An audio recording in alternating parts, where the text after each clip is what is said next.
Flat ಖರೀದಿಸ್ತಿದ್ರೆ ಹುಷಾರ್. ಕೊಂಚ ಯಾಮಾರಿದ್ರೆ ಕೋಟಿ ಕೋಟಿ ನಷ್ಟ.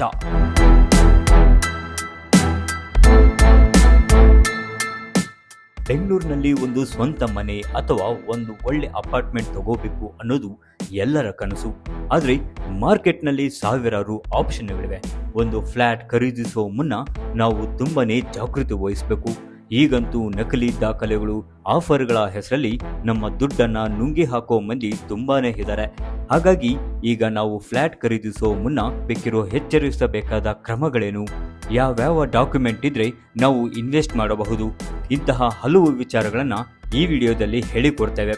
ಆದರೆ ಅದಕ್ಕೂ ಮುನ್ನ ನೀವಿನ್ನೂ ಈ ಚಾನೆಲ್ಗೆ ಸಬ್ಸ್ಕ್ರೈಬ್ ಆಗಿಲ್ಲವೆಂದ್ರೆ ಮೊದಲು ಸಬ್ಸ್ಕ್ರೈಬ್ ಮಾಡ್ಕೊಳ್ಳಿ, ಜೊತೆಗೆ ಬೆಲ್ ಬಟನ್ ಒತ್ತೋದನ್ನ ಮರಿಬೇಡಿ.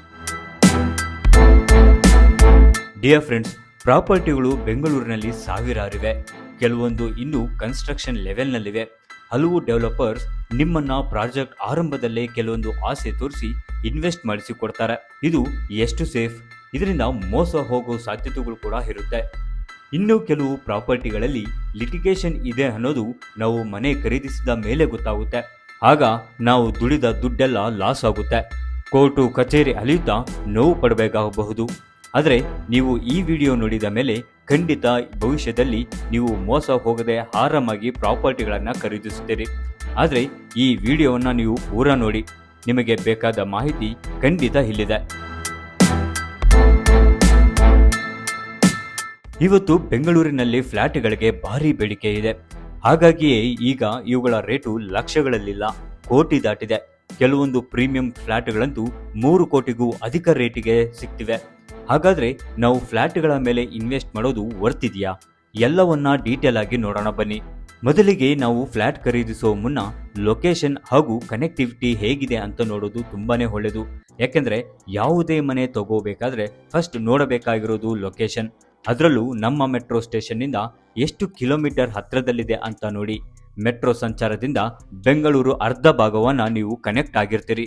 ಅಷ್ಟೇ ಅಲ್ಲದೆ ನಿಮ್ಮ ಕೆಲಸ ಅಥವಾ ಆಫೀಸ್ಗೆ ಸಮೀಪವಾಗಿದ್ರೆ ಮತ್ತಷ್ಟು ಉತ್ತಮ. ಇದರಿಂದ ನಿಮ್ಮ ಟೈಮ್, ಎಫರ್ಟ್ ಎಲ್ಲ ಸೇವ್ ಆಗುತ್ತೆ. ಅದೇ ರೀತಿ ನಿಮ್ಮ ಮಕ್ಕಳಿಗಾಗಿ ಶಾಲೆ, ಹಾಸ್ಪಿಟಲ್ ಹಾಗೂ ಮಾಲುಗಳು ಹತ್ತಿರವಿದ್ದಷ್ಟು ತುಂಬಾನೇ ಒಳ್ಳೆಯದು. ದೂರವಿದ್ರೆ ನಿಮ್ಮ ಸಮಯ ತುಂಬಾನೇ ವೇಸ್ಟ್ ಆಗುತ್ತೆ. ಹಾಗಾಗಿ ಫ್ಲ್ಯಾಟ್ ಖರೀದಿಸುವ ಮುನ್ನ ನೀವು ಅನುಸರಿಸಬೇಕಿರೋ ಮೂಲ ಅಂಶಗಳಿವು.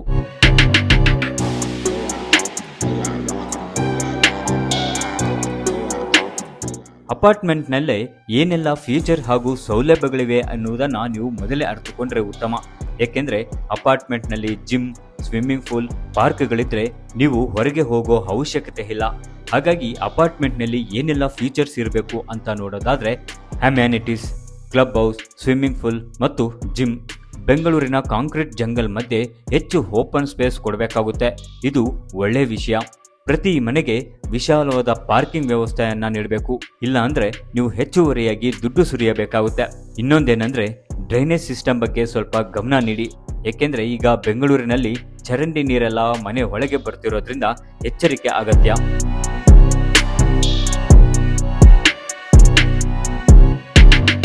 ಕಳಪೆ ಗುಣಮಟ್ಟದ ಅಪಾರ್ಟ್ಮೆಂಟ್ಗಳು ಹಾಗೂ ರಾಜಕಾಲುವೆ ಮೇಲೆಯೇ ಅಪಾರ್ಟ್ಮೆಂಟ್ಗಳನ್ನ ಕಟ್ಟಿ ಮಾರಲಾಗ್ತಿದೆ. ಇದರಿಂದ ಭವಿಷ್ಯದಲ್ಲಿ ನಿಮಗೆ ಸಮಸ್ಯೆ ಬರಬಹುದು. ಹಾಗಾಗಿ ವಾಸ್ತು, ವೆಂಟಿಲೇಷನ್ ಇದ್ರೆ ಕಿಟಕಿಗಳು ದೊಡ್ಡದಾಗಿದ್ರೆ ಉತ್ತಮ. ಇದರಿಂದ ಗಾಳಿ ಮತ್ತು ಬೆಳಕು ಚೆನ್ನಾಗಿ ಬರುತ್ತೆ. ಇಷ್ಟೇ ಅಲ್ಲದೆ ಬಿಲ್ಡರ್ ಬಳಸಿರುವ ಮೆಟೀರಿಯಲ್ಸ್ ಮತ್ತು ಫಿನಿಶಿಂಗ್ ಕ್ವಾಲಿಟಿ ಬಗ್ಗೆ ತಿಳಿದುಕೊಳ್ಳಿ.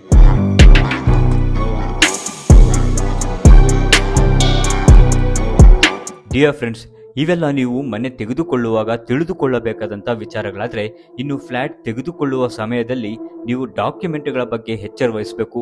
ಅದರಲ್ಲೂ ಈ ವೇಳೆ ಕಡ್ಡಾಯವಾಗಿ ಚೆಕ್ ಮಾಡಬೇಕಾದ ಟಾಪ್ 5 ಅಂಶಗಳ ಬಗ್ಗೆ ಹೇಳ್ತೀನಿ ನೋಡಿ. ಮೊದಲನೇ ಪಾಯಿಂಟ್, ರೇರಾ ನೋಂದಣಿ. ಫಸ್ಟ್ ನೀವು ನೋಡಬೇಕಾಗಿರೋದು ರಿಯಲ್ ಎಸ್ಟೇಟ್ ರೆಗ್ಯುಲಾರಿಟಿ ಅಥಾರಿಟಿ ನೀಡಿರುವ ನಂಬರ್. ಏಕೆಂದರೆ ಯಾವುದೇ ಪ್ರಾಜೆಕ್ಟ್ ಈ ರೇರಾ ಅಡಿಯಲ್ಲಿ ರಿಜಿಸ್ಟರ್ ಆಗಿದ್ರೆ ಮಾತ್ರ ಅದು ನಂಬಿಕೆಗೆ ಅರ್ಹ. ರೇರಾ ವೆಬ್ಸೈಟ್ಗೆ ಹೋಗಿ ಬಿಲ್ಡರ್ ಕೊಟ್ಟಿರೋ ನಂಬರ್ ಹಾಕಿ ಚೆಕ್ ಮಾಡಿ. ಅಲ್ಲಿ ಪ್ರಾಜೆಕ್ಟ್ ಯಾವಾಗ ಮುಗಿಯುತ್ತೆ ಅನ್ನೋ ಗಡುವು ಕೂಡ ಇರುತ್ತೆ. ಇನ್ನು ಎರಡನೇ ಪಾಯಿಂಟ್, ಬಿಲ್ಡರ್ ಇತಿಹಾಸ. ಬೆಂಗಳೂರಿನಲ್ಲಿ ಬಿಲ್ಡರ್ಗಳ ಸಂಖ್ಯೆ 100 ಆದರೆ ನೀವು ಮನೆ ತಗೊಳ್ಳೋ ಮುನ್ನ ಆ ಬಿಲ್ಡರ್ ಈ ಹಿಂದೆ ಯಾವುದಾದ್ರೂ ಪ್ರಾಜೆಕ್ಟ್ ಕಂಪ್ಲೀಟ್ ಮಾಡಿದ್ದಾರಾ ಅಂತ ನೋಡಿ. ಅವರ ಹಳೆಯ ಅಪಾರ್ಟ್ಮೆಂಟ್ಗಳಿಗೆ ಒಮ್ಮೆ ವಿಸಿಟ್ ಮಾಡಿ. ಅಲ್ಲಿರೋ ಜನರನ್ನ ಮಾತಾಡಿಸಿ ಕ್ವಾಲಿಟಿ ಹೇಗಿದೆ ಅಂತ ಅವರಿಗಿಂತ ಚೆನ್ನಾಗಿ ಬೇರೆ ಯಾರೂ ಹೇಳಲ್ಲ. ಇನ್ನು 3ನೇ ಪಾಯಿಂಟ್, ಕಾನೂನಿನ ದಾಖಲೆಗಳು. ಇದು ಅತ್ಯಂತ ಮುಖ್ಯವಾದ ಪಾರ್ಟ್. ಈ ಡಾಕ್ಯುಮೆಂಟ್ಸ್ ಇಲ್ಲದೆ ಮಾತ್ರ ಅಡ್ವಾನ್ಸ್ ಕೊಡಬೇಡಿ. ಓಸಿ ಅಂದ್ರೆ ಆಕ್ಯುಪೆನ್ಸಿ ಸರ್ಟಿಫಿಕೇಟ್. ಇದು ಬಿಲ್ಡರ್ ಪಾಲಿಕೆ ನಿಯಮಗಳಂತೆ ಮನೆ ಕಟ್ಟಿದ್ದಾರೆ ಅನ್ನೋದಕ್ಕೆ ಸಾಕ್ಷಿ. ಇದು ಇಲ್ಲದಿದ್ರೆ BBMP ಖಾತಾ ಕೂಡ ಕೊಡಲ್ಲ. CC ಇದೇನಪ್ಪ ಅಂದ್ರೆ ಕಮೆನ್ಸ್ಮೆಂಟ್ ಸರ್ಟಿಫಿಕೇಟ್. ಕೆಲಸ ಶುರು ಮಾಡುವ ಮುನ್ನ ಬಿಲ್ಡರ್ ಪಡೆದಿರುವ ಅನುಮತಿ ಪತ್ರ ಇದು. ಇನ್ನು ಮದರ್ ಡೀಡ್ ಅಂದ್ರೆ ಆ ಜಾಗದ ಹಳೆಯ ಹಿಸ್ಟ್ರಿ ತಿಳಿಯಲು ಇದು ಬೇಕೇ ಬೇಕು. ಕೊನೆಯದಾಗಿ ಇನ್ಕ್ಯುಂಬ್ರಾನ್ಸ್ ಸರ್ಟಿಫಿಕೇಟ್. ಇದೇನಿದು ಅಂತ ಅಚ್ಚರಿಯಾಗಬೇಡಿ. ಇದನ್ನ EC ಎಂದು ಕರಿತೇವೆ. ಕಳೆದ 30 ವರ್ಷಗಳಿಂದ ಆ ಜಾಗದ ಮೇಲೆ ಯಾವುದೇ ಸಾಲ ಅಥವಾ ಕಾನೂನು ಸಮಸ್ಯೆ ಇಲ್ಲ ಅಂತ ತಿಳಿಯಲು 30 ವರ್ಷದ EC ಬೇಕಾಗುತ್ತೆ. 4ನೇ ಪಾಯಿಂಟ್, ನೀರಿನ ಸೌಲಭ್ಯ. ಡಿಯರ್ ಫ್ರೆಂಡ್ಸ್, ಬೆಂಗಳೂರಿನಲ್ಲಿ ನೀರಿನ ಸಮಸ್ಯೆ ಬಗ್ಗೆ ನಾನು ಹೇಳಬೇಕಾಗಿಲ್ಲ. ಅಪಾರ್ಟ್ಮೆಂಟ್ನಲ್ಲಿ ಕಾವೇರಿ ವಾಟರ್ ಕನೆಕ್ಷನ್ ಇದೆಯಾ? ಒಂದು ವೇಳೆ ಬೋರ್ವೆಲ್ ನೀರು ಇದ್ರೆ ಆ ಏರಿಯಾದಲ್ಲಿ ನೀರಿನ ಮಟ್ಟ ಹೇಗಿದೆ? ಟ್ಯಾಂಕರ್ ನೀರಿಗೆ ಎಷ್ಟು ತಗೋತಾರೆ?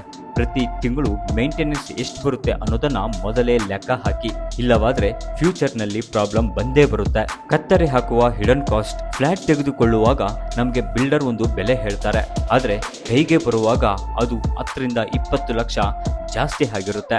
GST, stamp duty, registration fees, parking charge, electricity connection fees ಇವೆಲ್ಲವನ್ನ ಸೇರಿಸಿ ಫೈನಲ್ ಕೋಟ್ ಎಷ್ಟಾಗುತ್ತೆ ಅಂತ ಮೊದಲೇ ಬರೆಸಿಕೊಳ್ಳಿ. ಸೊ ಫ್ರೆಂಡ್ಸ್, ಮನೆ ಅನ್ನೋದು ಜೀವನದ ದೊಡ್ಡ ಇನ್ವೆಸ್ಟ್ಮೆಂಟ್. ಆತುರ ಪಡಬೇಡಿ. ಒಮ್ಮೆ ಒಳ್ಳೆ ಲಾಯರ್ ಹತ್ರ ಪೇಪರ್ಸ್ ವೆರಿಫೈ ಮಾಡಿಸಿ ಆಮೇಲೆ ಮುಂದುವರಿಯಿರಿ. ಈ ಮಾಹಿತಿ ನಿಮಗೆ ಇಷ್ಟ ಆಗಿದ್ರೆ ಲೈಕ್ ಮಾಡಿ. ಯಾರಾದ್ರೂ ಫ್ರೆಂಡ್ಸ್ ಮನೆ ತಗೋತಿದ್ರೆ ಅವರಿಗೂ ಈ ವಿಡಿಯೋ ಕಳಿಸಿ. ಸಬ್ಸ್ಕ್ರೈಬ್ ಆಗೋದನ್ನ ಮರಿಬೇಡಿ.